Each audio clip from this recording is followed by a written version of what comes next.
Ain't that exactly how it is?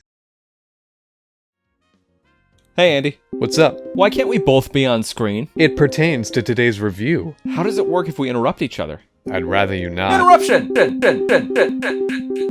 Well, you broke it.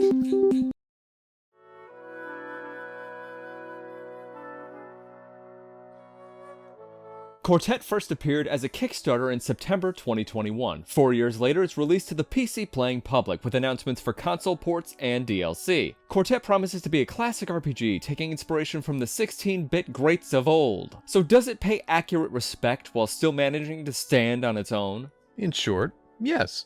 I think it does. Quartet depicts 8 major playable characters going through 4 stories to reach one fateful conclusion. Along the way, they'll take down foes in turn-based combat, pick up plenty of equipment and accessories, and exchange a novel's worth of dialogue. The overall setting of Quartet is inspired by the early 20th century era of fashion, architecture, and politics. There's dialogue noting radios and iceboxes as being items of luxury. However, there's still the fantastical elements of magic and swordplay woven into the storytelling. Similar to the real world, this time of burgeoning technology plays host to a horrifying arms race, during which nations compete to deal the cruelest blows in the shortest time. Indeed, Quartet tells a harsh story depicting genocide, child abuse, and further horrors. This additionally extends to the awesome power of magic, whose dark depths are tapped into at multiple points. But through it all, there remains glimmers of light, where survivors live for no other reason than the hope of their progenitors. After starting a new file and playing a short prologue, you'll get to decide between 4 chapters which will introduce the main cast. You can play these in any order, but this here is just about the only variation the game offers. It is otherwise fairly linear. The individual character stories that start in these chapters don't actually reach a conclusion unless you do side quests later in the game. If you stick to the main quest, these threads will remain loose. It's a little inelegant since it causes the characters to feel completely separate from both the main story and each other, but things do get wrapped up nicely. That explains all these threads on the floor, unfinished quests. That's Okra tearing up your favorite pants again. Oh, yeah. Are you gonna stop her? After playing through the whole game, Ben is my absolute favorite. And I have no idea why Jerome is here. Weird how the 2 healers can be polar opposites. The aforementioned linearity extends to the level design as well. In general, exploration in Quartet is... well, not really present. Maps offer a singular, winding pathway through areas, with the only branches accounting for small splinters lasting a couple seconds. They're worth looking for, since you'll find an item or some money, but the world does end up feeling narrow. This is further accentuated by the fact you don't return to areas after you've left them. Some narrative reason will prevent you from backtracking. This means you can't clean up on collectibles, nor grind previous enemy encounters. A bit of advice: check bookshelves! Wait!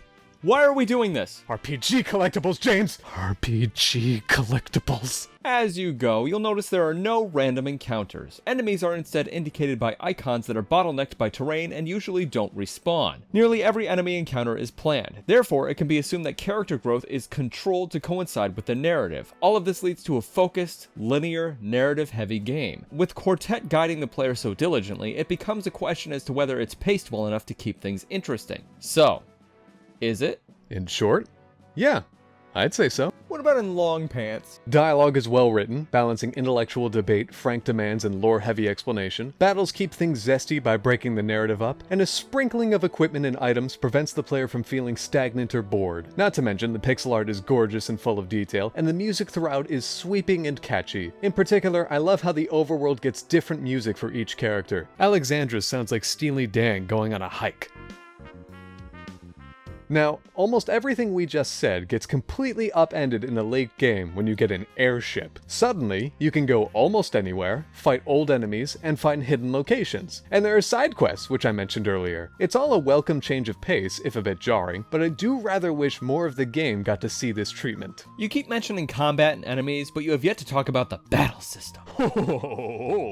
Get ready then! Quartet's combat is good old-fashioned turn-based fare, with commands for attack, skills, items, and escape. my favorite one. However, Quartet keeps combat flavorful with two specific mechanics. The first is a visible action timeline on the right, which gives you forewarning as to who goes next. It isn't written in stone though, and can be manipulated through various means. The second is swapping. Since you can only ever fight with 4 characters at a time, but you have 8 to play with, swapping is how everyone gets in on the fun. It's basically free, since the swapped in character's turn occurs immediately. Using swapping unlocks boatloads of character skill combinations, and prevents you from being locked into an unfavorable party setup. Since every character's stat breakdown and skill list is unique, they all fill separate roles, so they come into play for different strategies. It's probably the most satisfying part of playing Quartet, since I found a few ways to completely break bosses by swapping characters around. Damn, swapping sounds great. How often do you get to use it? Ooh. You're not gonna like the answer. Like I said, using swap is basically unrestricted, but you get the ability so late in the game and there are various times when it's disabled. For something advertised on the Steam page to set it apart from the competition, it isn't properly used until upwards of 10 hours in. Those two aspects aside, if you know RPGs, you'll be quite comfortable playing Quartet. HP lets you take a punch and AP lets you punch back with flavor. Notably, AP is recovered by characters every turn, no matter their action, so everyone is always cooking up some measure of trick. This is an RPG, right? Tell me about some stats and level ups then. And hurry! Yelling will net you no answers, you know. The answer to your question is for them, not for you. I choose not to reward your behavior. Now then, as characters level up, they'll learn their own list of skills. Between the 8 heroes, I'd say there's really only 2 skills that feel near duplicate, but it's a healing skill anyway, so no harm done. Literally. However, something I did notice was that I'd have a difficult time keeping track of all the things every character could do. I'd be in a fight and find myself scrolling through all my characters in the swap menu, trying to remember all the skills and their effects. This glut overflows into the menu design as well. Anytime you get a new piece of equipment, you have 8 pages of character stats to surf through as you compare who should get what. It's a lot to keep straight. Good. Now let's talk equipment. Do you like it? In briefs, I do enjoy how ambitious the items and accessories are. Some of these stat boosts are nuts, and some pieces even give characters totally new quirks. Speaking of doing things longly, what if you made a tier list of all the characters? Oh, I'm so unprepared. I have no notes for this, no. Alright, here we go. Ben is probably my favorite. He has a heartbreaking story throughout, and his abilities are maddeningly useful. I'm not a fan of how he becomes a comic relief by way of a language barrier for a while, but he's inarguably incredible otherwise. Ben goes in the S tier. Juna has exactly one useful ability, which is delaying the enemy turn. Set that on rapid fire and win every fight, always, forever. Her position as a talking animal representing nature in the struggle for magical domination goes mostly unheard throughout the story, but I think it could have been a much better angle if it were explored. Juna goes in the S tier. Jerome is the best healer, and strangely has good offense as well. His story is almost non-existent though. Jerome goes in the A tier.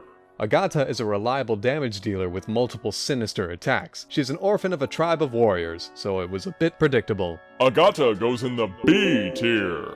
Nikolai fulfills a similar role to Agata, but with skills that can cause stat debuffs. One could make the argument he's the main character with how important he is to the main events, but I'm not sure he really learned anything. Nikolai goes in the B tier. Zikaron is useful when he has a ton of AP.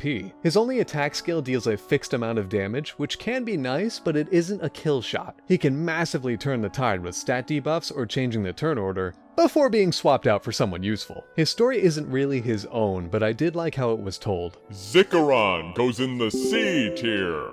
Cordelia is a mage, so she's propped up entirely by her skills. Unfortunately, she has exactly 2 useful offensive spells, while the rest are stat debuffs that can be done better by Zikaron. Her story taking place in the western frontier is cool though. Cordelia goes in the C tier.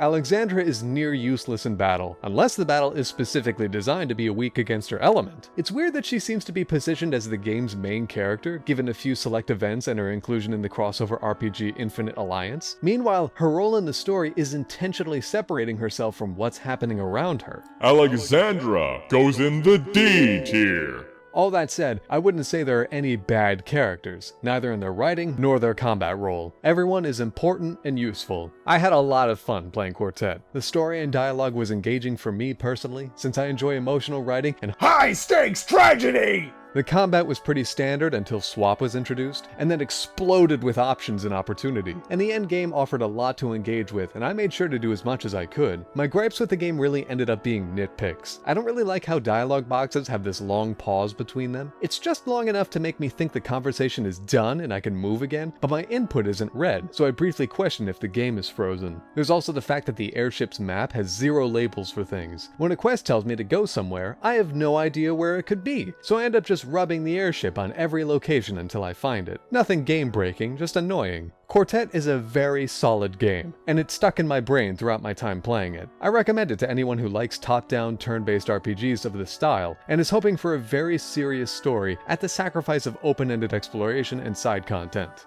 So, what did you think of Quartet? I just told you. Did Andy convince you to check it out? Well, I'm Andy. If so, do so on Steam. I did. Thank you to the developers for our review code as well. Thank you, Something Classic. Be sure to check out Quartet and Something Classic's other games on their website and on Steam. I will. Follow us for more. See you soon. Or else. Or else. Or else. Or else. Or maybe don't. Yeah, that's it. Or else. Yeah, nailed it. There it is. I saw that I spat on you.